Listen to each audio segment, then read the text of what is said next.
In the city of Sinope, on the edge of the Black Sea, Diogenes was born into privilege. His father, High Caesar, was a banker, trusted and respected by the citizens. Gold clinked in their home, and the boy grew up knowing the polished scent of coin more than the scent of soil or sea. Yet, the turning of fate is like the flipping of a coin.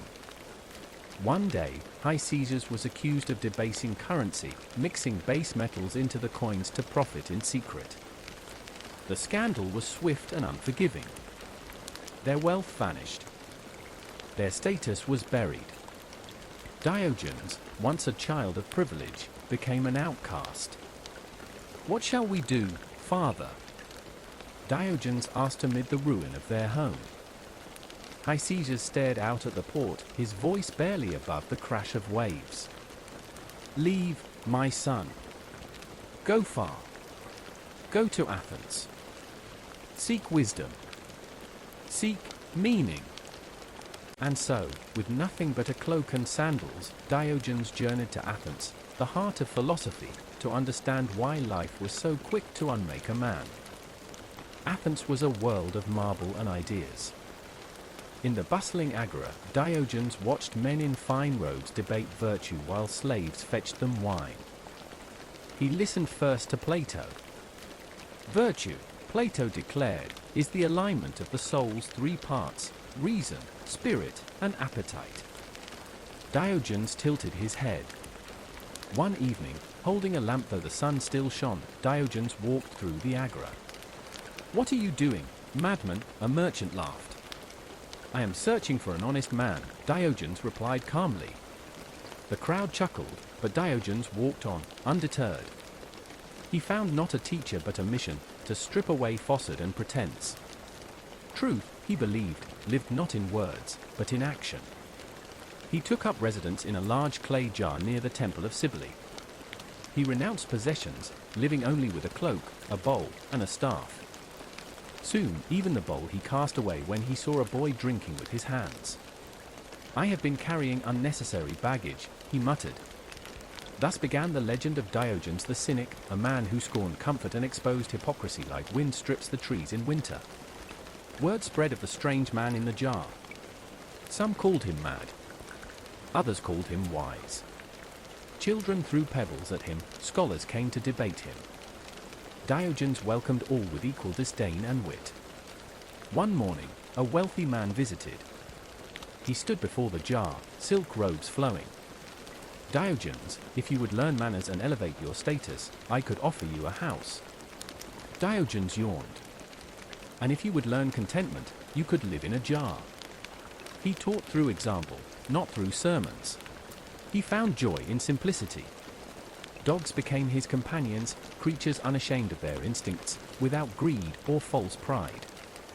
It was this, his alignment with nature and rejection of artificial norms, that earned him the label cynic, from the Greek kynikos, meaning dog-like. Diogenes had little patience for what he called word games. When he heard Plato describe man as a featherless biped, he plucked a chicken and brought it to Plato's academy. "Behold!" Diogenes shouted. "Plato's man!" The students laughed. Plato revised his definition, a featherless biped with broad, flat nails. Diogenes scowled. Why not just live rightly, instead of arguing definitions of righteousness?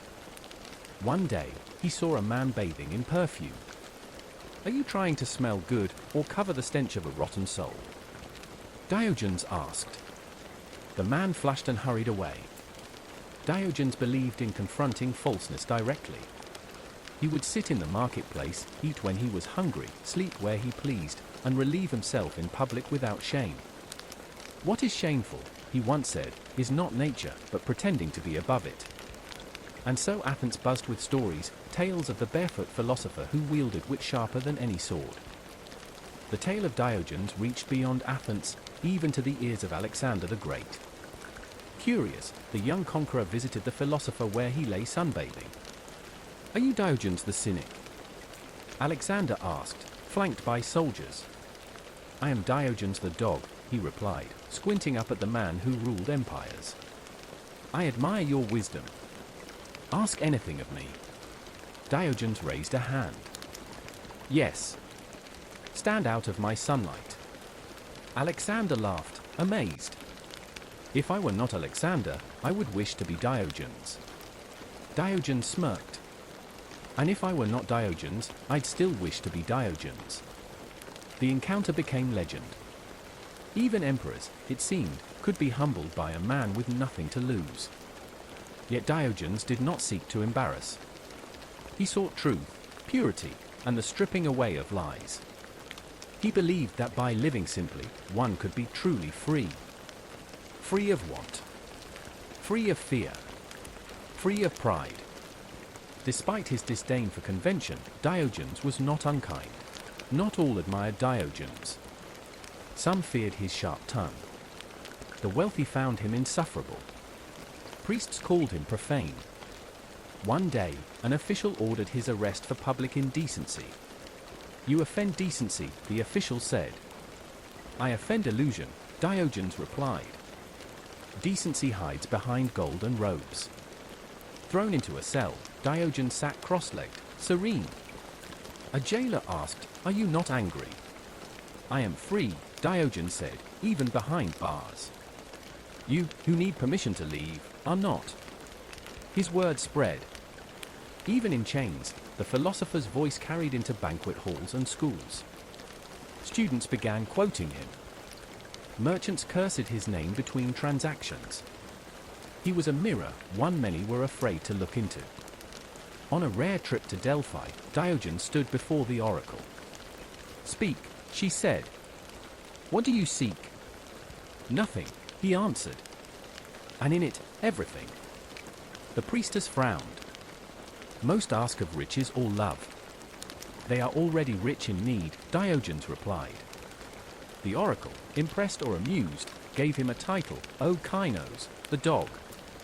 He wore it proudly. As he wandered back to Athens, he passed fields and villages. He taught as he always did, by living. Children would mimic him. Some called him mad. Yet some, when they watched him sleep peacefully beneath the stars, wondered if madness was not a kind of wisdom. In his old age, Diogenes traveled beyond Athens. He visited Corinth, where he lectured from atop barrels and stone blocks. A passerby once asked, "Why do you bark at men like a dog?" "Because they keep trying to live like peacocks."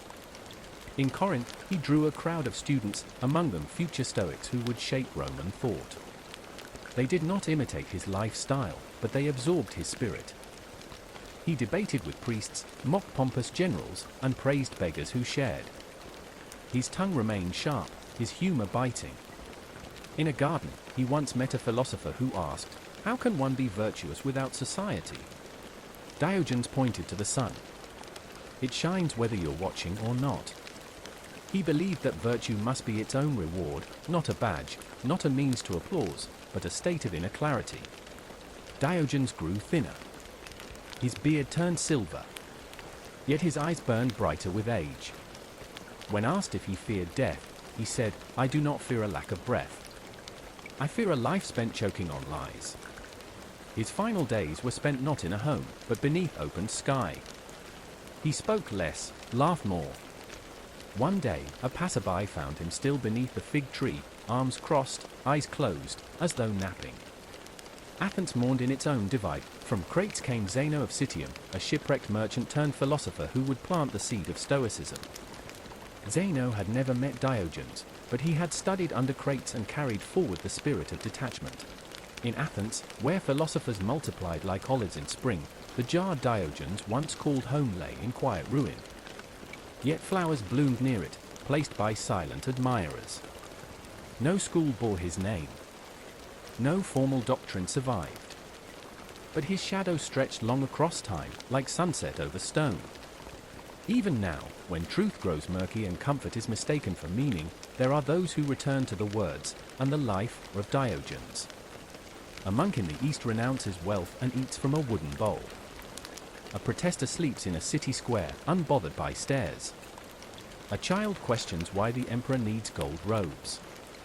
They do not all know Diogenes, but they carry his spark. His home would still be a barrel, or perhaps a park bench. His clothes ragged, his dignity intact. His voice unchanged. Not angry, but firm. Not cruel, but cutting. In every age, the world needs a Diogenes, a soul unchained by illusion, whose laughter strikes at the heart of falsehood. History is filled with conquerors and kings, with builders of empires and dreamers of utopias. But then there are the dismantlers, the ones who, by removing everything, reveal what truly matters. Diogenes dismantled comfort, stripped away reputation, and left only the naked truth. He was not a man of war, but he waged battle against pretense. He was not a teacher in a robe, but he taught generations. And now, as stories of his life echo through time, his lessons remain undiminished. Need less. Speak truth. Be free. And laugh, not to mock, but to liberate. The world is still full of barrels to live in, and lanterns to light. We need only the courage to carry them. Like Diogenes. Always like Diogenes. In a quiet courtyard of a city university, beneath the branches of an old fig tree, a student sat alone, poring over a book too dense for leisure. That night, he read until sunrise. He laughed at the tale of Diogenes dining on raw onions to prove a point. He winced at the story of him mocking a banquet by drinking water and sighing dramatically. He felt something shift inside him. The next day, Elias walked past the market without buying anything. He sat in the park without his phone. He watched people chase deadlines and deals, and thought, what would Diogenes do? He started carrying a small wooden bowl, not out of necessity, but as a quiet homage. His classmates called it eccentric. His professors, however, began to notice his questions carried sharper insight. Who taught you to think like this? One asked. Elias smiled. A man who lived in a barrel. Inspired, Elias began speaking in small gatherings. He didn't lecture, he asked questions.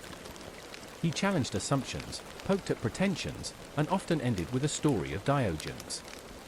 Do we own our things, or do our things own us? He would ask. Can you be free if you fear poverty? Or criticism? His words weren't easy to hear. Some laughed nervously, others grew angry. But more and more began to return. Soon, he wasn't alone. A small circle gathered around him, students, wanderers, the curious and the weary.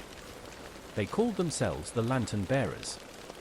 They met outdoors, under trees, or on rooftops. They owned little, shared food, and questioned everything. They read Diogenes aloud by firelight.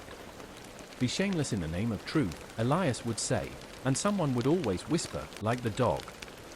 They weren't cynics in the old sense. They still lived in the world. But they were no longer lost in it. One night, after a long talk on fear and freedom, Elias walked alone through the sleeping city. He wandered with no destination, as Diogenes once had. The streets were empty, save for a homeless man curled up beside a closed bakery. Elias sat beside him without a word. Minutes passed. Then, the man spoke, "You don't belong here, rich boy." That night, he read until sunrise. He laughed at the tale of Diogenes dining on raw onions to prove a point. He winced at the story of him mocking a banquet by drinking water and sighing dramatically. He felt something shift inside him. The next day, Elias walked past the market without buying anything. He sat in the park without his phone. He watched people chase deadlines and deals, and thought, what would Diogenes do? He started carrying a small wooden bowl, not out of necessity, but as a quiet homage. His classmates called it eccentric. His professors, however, began to notice his questions carried sharper insight. Who taught you to think like this? One asked. Elias smiled. A man who lived in a barrel. Inspired, Elias began speaking in small gatherings. He didn't lecture, he asked questions. He challenged assumptions, poked at pretensions, and often ended with a story of Diogenes. Do we own our things, or do our things own us? He would ask. Can you be free if you fear poverty? Or criticism? His words weren't easy to hear. Some laughed nervously, others grew angry. But more and more began to return. Soon, he wasn't alone. A small circle gathered around him, students, wanderers, the curious and the weary. They called themselves the Lantern Bearers. They met outdoors, under trees, or on rooftops. They owned little, shared food, and questioned everything. They read Diogenes aloud by firelight.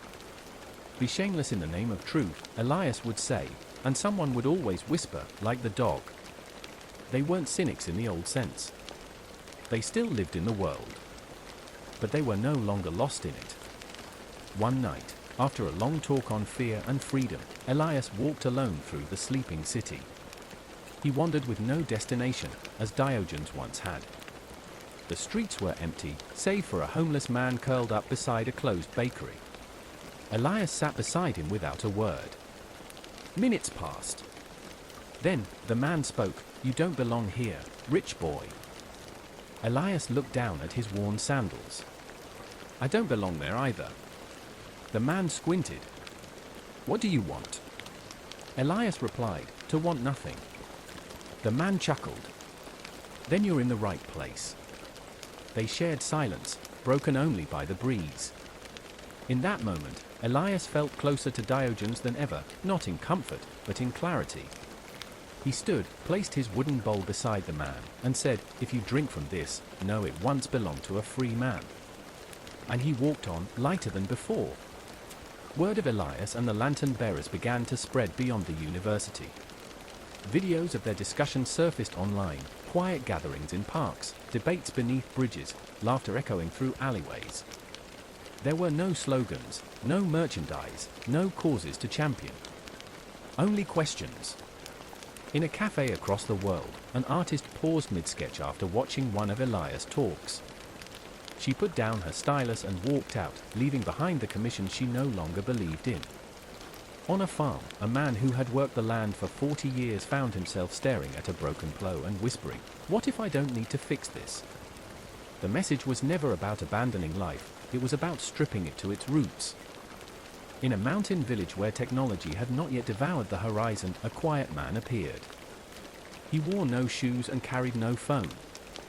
He helped with the harvest, taught children to think by asking them why the sky was blue, and sat for hours watching wind stir the grass. He said almost nothing. Some thought him a holy man. Others called him mad. But when asked his name, he would only smile and say, "It doesn't matter." And when the villagers, curious and cautious, asked what he believed, he would finally speak. "I believe most of what we believe is a trap." Over time, some began to mimic him. Not out of devotion, but out of relief. They let go of their urgency. They forgave themselves for not knowing what came next. The quiet man left as suddenly as he had come. But the children of the village kept looking at the sky with new eyes. Back in Athens, buried beneath the cobbled chaos of modern construction, workers unearthed a strange object, an ancient ceramic jar, large enough for a man to sleep in. Inside was nothing but dust and a single shard of polished bronze. News spread. Historians speculated. Some said it might have belonged to Diogenes himself. A museum offered to buy it. The city considered encasing it in glass. But before anything could be done, someone painted words on the rim of the jar in crude black ink. Let it stay where it was needed. The next day, the jar was gone. No one saw who moved it. Rumors swirled. But one night, an elderly couple walking through the hills outside the city found it nestled beneath an olive tree. A single candle burned inside. No plaque. No explanation. Just a place to rest if one needed nothing else. In a city once known for its endless stream of debates, a gathering was organized under the open sky, a symposium of sorts, but free to all. Word had reached the city council that philosophy was returning, not through institutions, but through street corners and quiet parks. They invited Elias. He arrived in worn clothes, with no prepared speech. A senator stood, dressed in fine robes, and asked, "What should a city do to be just?" Elias smiled. "Stop asking what the city should do. Ask instead what you are doing when no one watches. There was laughter. Then silence. Then a second question. What role should money play in our lives? Elias answered, the same as fire. Useful, but dangerous when worshipped. Each answer was simple. Each answer demanded reflection. That night, the crowd stayed long after Elias had gone. Not because they agreed with him, but because they didn't know why they disagreed. And that was a beginning.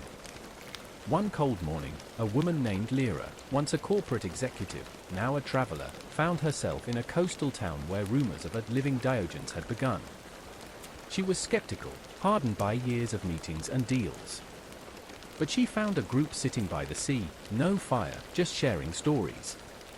One spoke of Elias. Another of the man in the mountains. When a merchant asked his profession, the man replied, I unravel illusions. He taught them nothing, but after weeks, the nomads found they quarreled less. They left their tents more often just to watch the stars. And one day, he was gone. Left behind was a circle drawn in the sand and a piece of broken mirror. No one knew his name. But travelers who crossed paths with the nomads afterward reported something odd. The people smiled like they knew a secret. In a forgotten monastery, deep in the hills of Anatolia, monks discovered a collection left by a visitor they couldn't name. It wasn't a gospel, but a book of questions. No answers. The first page read, Questions to live by. The rest was filled with lines like, What does your shadow fear? What would you do if no one ever praised you again? When did you last feel truly poor? What lie do you still tell yourself every morning? Pilgrims began arriving to copy the questions. Not to solve them, but to sit with them. The monks lit candles beside the book each evening. Some said the man who left it returned in the form of a bird that perched by the window. No one ever saw him enter again. In the center of a school for troubled youth, a teacher placed an old wine barrel in the middle of the courtyard. He told no one why. The children stared at it, puzzled, until one brave girl climbed in and sat cross-legged. What are you doing? Someone asked. Thinking, she replied. There's nothing to distract me in here.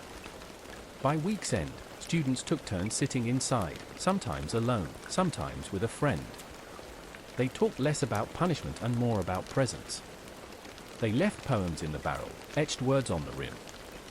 One boy carved, Here, I am enough. No rule enforced it. No one explained it. But the barrel stayed. And so did the quiet. In a windswept village once known only for its olives, a yearly tradition was born. They called it the Festival of the Lantern. There were no fireworks, no sponsors. People gathered to share questions rather than answers. Elders told stories. Children asked wild, strange things like, does the moon dream, and can a lie ever be kind? One year, a statue was placed in the town square. It was not of Diogenes or Elias, but a dog with a lantern in its mouth. Beneath it, a plaque read, To the ones who bark at nonsense and light the way. The people laughed when they read it, and stayed a little longer in the square. Years later, Elias vanished. No one saw him leave. Some claimed he was seen in the mountains again. Others swore he'd become a monk. A few believed he had died under a tree in peace. But across cities and hills, in gardens and alleyways, stories of him remained. They were passed like bread among friends. Never dramatic. Always quiet. In the ruins of an old school near Thebes, children would gather where a circle of stones had once been arranged. No teacher called them. No lesson was planned. They came to listen. At first, it was just stories, fables, and memories. But slowly, they began sharing questions, fears, and strange, beautiful thoughts. One boy said, I think my dreams are more honest than I am. Another replied, maybe dreams don't care about being liked. The circle became a place where honesty felt lighter than silence. A visitor once asked, who started this? The children shrugged. No one. Or maybe someone long ago who had a lantern. In a city of glass towers and electric nights, a janitor sweeping a station floor found a book tucked behind a bench. It was slim, bound in cloth, and untitled. Inside were only questions. On the first page, what remains when you stop pretending? He took it home and read it each night. Then he began leaving copies in waiting rooms, buses, break rooms. They spread quietly. Executives, students, retirees, each found a question that lingered. They didn't talk. The traveler laughed, unsure if it was a joke. But that night, he dreamed of spirals, jars, and a dog barking at the stars. In a city that named everything, there was one narrow road with no sign. Locals called it the Street of No Desires. It had no shops, no ads, no music. But it was always walked. People claimed that walking it slowly made them remember what they'd forgotten. A rumor said a man named Elias had once lived at the end of it, though no one ever found the house. Others said a stray dog led people there when they were most lost. Near the end of the street, a cracked wall had a message scrawled in charcoal. When you find nothing, rest. You've arrived. And somehow, that was enough. In a fog-laced village tucked between hills, a boy named Nico sat alone by the remains of a clay barrel. He'd found it shattered near the woods and brought the pieces home one by one, sensing it once mattered. A wandering poet passed through and saw the mound of fragments. "What are you building?" she asked. "A place to think," he said, with a soft shrug. The poet sat beside him and told him stories of a man who lived in a jar and barked at kings. Of how he called himself a dog, but bit only the lies of men. Nico listened. Then, slowly, he began asking questions, not to test the poet, but to meet her in thought. When she left, she gave him a small lantern. For when you find truth, and it's dark. When a man from the mainland asked how the island survived, an old woman replied, by not wanting more. He asked who founded it. She pointed to a wall, where a faded carving of a dog with a lantern had been etched. No founder, she said. Only an idea that never needed permission. In a sprawling metropolis, a new wellness trend had swept through the city, mirrorless rooms. People would pay to sit in spaces where no reflection was possible. But in one small room, at the edge of the city, the mirrorlessness wasn't a trend. It was a practice started by an old man who said, reflections distract. Sit with yourself instead. He charged no fee. No music played. Just silence. Some cried. Some laughed. Some returned daily. He never gave advice, only cleaned the cushions and brewed tea. On the final day of his life, he left a note on the wall. You are not what you polish. You are what you carry when all else fades. In a highland valley where children played barefoot, a tree grew that locals called the Tree of Asking. Its bark was covered in carvings, questions etched deep by passing hands. Where does anger sleep? Why is silence heavy? What am I without anyone watching? Each spring, more carvings appeared. No one ever claimed them. No one erased them. An old gardener tended the roots. When asked what made the tree grow so strong, he smiled. It eats questions. Then he laughed and offered a fig to the child who asked. The child didn't understand, but ate the fig anyway. In a town famous for its spices and silks, a small stall appeared one spring morning with no merchant behind it. Only lanterns, plain, unpainted, yet all different. Each bore a tiny inscription at its base, a question carved so delicately it could be missed. What do you still pretend to need? Who are you without your name? People stopped, read, and moved on. But they always returned. Soon, the market called it the question stall. Children played guessing games about who the seller was. Elders claimed it was magic. No one saw the lanterns restocked, yet there were always new ones. At night, a soft light glowed from the stall even when no candles burned. And somewhere, far from the town, an old man walked lanternless, humming. In a quiet village with more goats than people, an old stable was converted into a library. But when visitors arrived, they found no books. Just cushions, warm light, and a sign.